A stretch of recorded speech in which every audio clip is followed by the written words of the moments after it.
A reading from the book of Exodus. Our reading from the Old Testament is the story of the deliverance of Israel from bondage in Egypt. Afterwards, Moses and Aaron went to Pharaoh and said, "Thus says the Lord, the God of Israel, let my people go so that they may celebrate a festival to me in the wilderness." But Pharaoh said, "Who is the Lord that I should heed him and let Israel go? I do not know the Lord, and I will not let Israel go."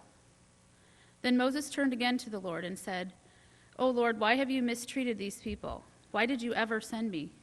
Since I first came to Pharaoh to speak in your name, he has mistreated these people, and you have done nothing at all to deliver your people." Then the Lord said to Moses, "Now you shall see what I will do to Pharaoh. Indeed, by a mighty hand he will let them go. By a mighty hand he will drive them out of his land." At midnight the Lord struck down all the firstborn in the land of Egypt, from the firstborn of Pharaoh who sat on his throne to the firstborn of the prisoner who was in the dungeon, and all the firstborn of the livestock.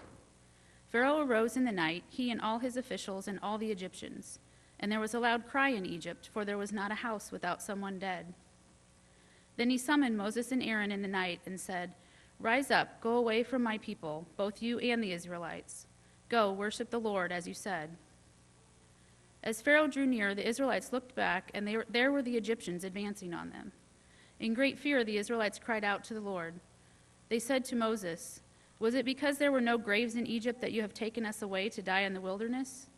What have you done to us, bringing us out of Egypt? Is this not the very thing we told you in Egypt? Let us alone and let us serve the Egyptians? For it would have been better for us to serve the Egyptians than to die in the wilderness." But Moses said to the people, "Do not be afraid, stand firm and see the deliverance that the Lord will accomplish for you today. For the Egyptians whom you see today you shall never see again. The Lord will fight for you, and you have only to keep still."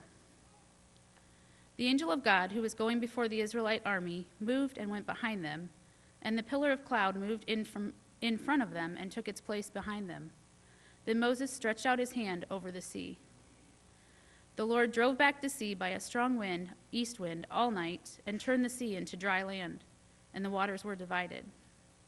The Israelites went into the sea on dry ground, the waters forming a wall for them on their right and on their left.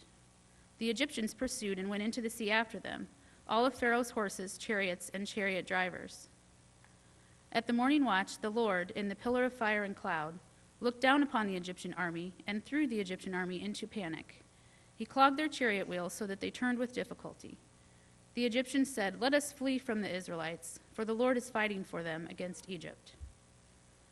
Then the Lord said to Moses, "Stretch out your hand over the sea, so that the water may come back on the Egyptians, upon their chariots and chariot drivers." So Moses stretched out his hand over the sea, and at dawn the sea returned to its normal depth. As the Egyptians fled before it, the Lord tossed the Egyptians into the sea. The waters returned and covered the chariots and chariot drivers. The entire army of Pharaoh that had followed them into the sea, not one of them remained. But the Israelites